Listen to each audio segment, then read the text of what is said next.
सीता स्वयंवर की कथा का वर्णन महर्षि वाल्मीकि जी की रामायण और रामचरितमानस के बालकांड सहित सभी राम कथाओं में मिलती है। महर्षि वाल्मीकि जी की रामायण में जनक द्वारा सीता के लिए वीर्य शुल्क का संबोधन मिलता है, जिसका अर्थ है राजा जनक ने यह निश्चय किया था कि जो व्यक्ति अपने पराक्रम के प्रदर्शन रूपी शुल्क को देने में समर्थ होगा वही सीता से विवाह कर सकेगा। किशोरी सीता के लिए योग्य वर प्राप्त करना कठिन हो गया था, क्योंकि सीता ने मानवयोनि से जन्म नहीं लिया था। अंत में राजा जनक ने सीता स्वयंवर रचा। रामायण कथा में भगवान राम और माता सीता के जीवन के बारे में उल्लेखित हैं। यह दोनों ही साधारण मनुष्य के रूप में जन्मे थे, लेकिन इनका व्यक्तित्व असाधारण था। यहाँ हम आपसे सीता के स्वयंवर की कथा कहने जा रहे हैं कि कैसे नेति भगवान राम एवं सीता को मिलाती हैं और भगवान राम सीता मैया को क्या वचन देते हैं। सीता मैया राजा जनक की पुत्री थी। वास्तव में वह धरती मैया से जन्मी थी, इसलिए इनका एक नाम भूमिजा भी है। सीता मैया का जीवन साधारण नहीं था। वे बचपन से ही कई असाधारण काम करती रहती थी, जिनमें से एक था शिव के धनुष से खेलना, जिसे कई महान महारथी हिला भी नहीं सकते थे। यह शिव धनुष पृथ्वी के संरक्षण के लिए विश्वकर्मा ने बनाया था, जिसे भगवान शिव ने भगवान परशुराम को दिया। परशुराम जी ने इस धनुष से कई बार पृथ्वी की रक्षा की और बाद में इसे राजा जनक के पूर्वज देवराज के संरक्षण में रख दिया।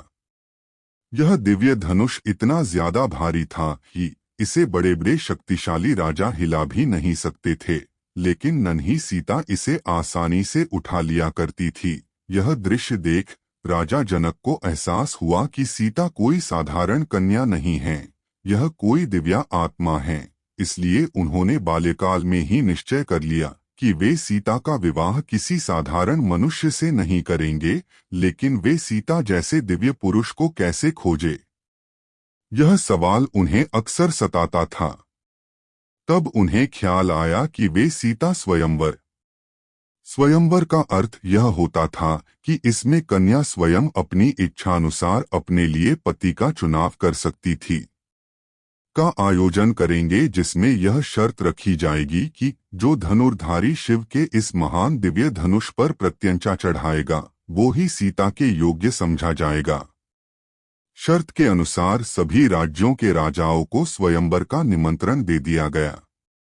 यह निमंत्रण अयोध्या भी जाता है, लेकिन अयोध्या के राजकुमार राम गुरु वशिष्ठ के साथ वन में रहते हैं और वहीं से एक सभा दर्शक के तौर पर स्वयंवर का हिस्सा बनते हैं। प्रतियोगिता शुरू होती है। कई बड़े बड़े राजा उठकर आते हैं, लेकिन शिव के उस दिव्य धनुष को हिला भी नहीं पाते। यहाँ तक कि इस स्वयंवर में रावण भी हिस्सा लेते हैं और धनुष को हिला भी नहीं पाते। यह देख राजा जनक को अत्यंत दुहक होता है। वे कहते हैं कि क्या इस सभा में मेरी पुत्री सीता के योग्य एक भी पुरुष नहीं है? क्या मेरी सीता कुंवारी ही रह जाएगी, क्योंकि इस सभा में एक भी व्यक्ति उसके लायक नहीं। जिस धनुष को वो खेल खेल में उठा लेती थी, उसे आज इस सभा में कोई हिला भी नहीं पाया। प्रत्यंचा तो बहुत दूर की बात है। जनक के द्वारा कहे शब्द लक्ष्मण को अपमान के बोल लगते हैं और लक्ष्मण को बहुत क्रोध आता है। वे अपने भैया राम को प्रतियोगिता में हिस्सा लेने का आग्रह करता है, लेकिन राम ना कह देते हैं कि हम सभी यहाँ केवल दर्शक मात्र हैं। राजा जनक के ऐसे करुण वचन सुनकर गुरु वशिष्ठ राम से स्वयंवर में हिस्सा लेने का आदेश देते हैं। गुरु की आज्ञा पाकर श्री राम अपने स्थान से उठकर दिव्य धनुष के पास जाते हैं। सभी की निगाहें राम पर ही टिक जाती हैं। उनका गठीला शरीर, मस्तक का तेज सभी को आकर्षित करता है। श्री राम धनुष को प्रणाम करते हैं और एक झटके में ही उसे उठा लेते हैं और जैसे ही प्रत्यंचा चढ़ाने के लिए धनुष को मोड़ते हैं, वह टूटकर दो हिस्सों में गिर जाता है। इस प्रकार शर्त पूरी होती है और सभी तरफ से फूलों की वर्षा होने लगी। देवी देवता भी आकाश से राम पर फूलों की वर्षा करते हैं। सीता जी श्री राम के गले में वरमाला डालकर उनका वरण करती हैं और मिथिला में जश्न का आरंभ होता है। लेकिन धनुष के टूटने का आभास जैसे ही भगवान परशुराम को होता है, वे क्रोध से भर जाते हैं और मिथिला की उस सभा में आ पहुंचते हैं।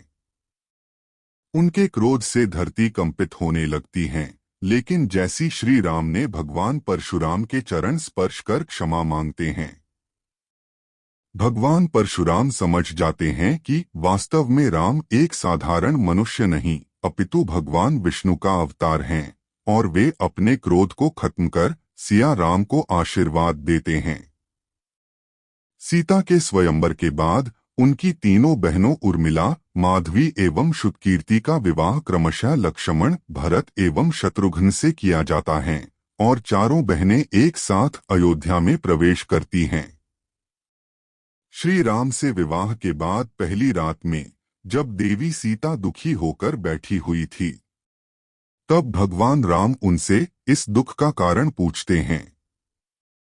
तब सीता जी उसने कहती हैं, प्रभु आप तो राजकुमार हैं और राजकुमार की तो कई पत्नियां होती हैं, आपकी भी होंगी और तब आप मुझे भूल जाएंगे।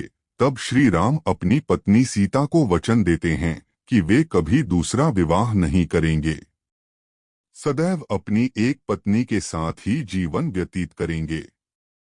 श्री राम अपनी पत्नी सीता को विवाह की पहली रात यह वचन देते हैं, जिसे सुन सीता स्तब्ध रह जाती हैं। श्री राम अपने इस वचन का आजीवन निर्वाह करते हैं। जब किसी कारणों से सीता और राम का विच्छेद हो जाता है, तब भी मर्यादा पुरुषोत्तम राम अपने वचन का पालन करते हैं और दूसरा विवाह नहीं करते। इस प्रकार भगवान राम और देवी सीता मर्यादा का एक नया इतिहास रचते हैं और अपने जीवन से मनुष्य जाति को पति पत्नी के धर्म का बोध कराते हैं। इस तरह यह पौराणिक कथाएं मनुष्य को धर्म का आधार बताती हैं एवं सही गलत का बोध कराती हैं। यह थी माता सीता के स्वयंवर की कथा, जिसके बाद उनके जीवन का नया संघर्ष प्रारंभ होता है और वे दोनों विकट से विकट स्थिति में एक दूसरे का साथ देते हैं और मनुष्य जाति को पति पत्नी का धर्म सिखाते हैं।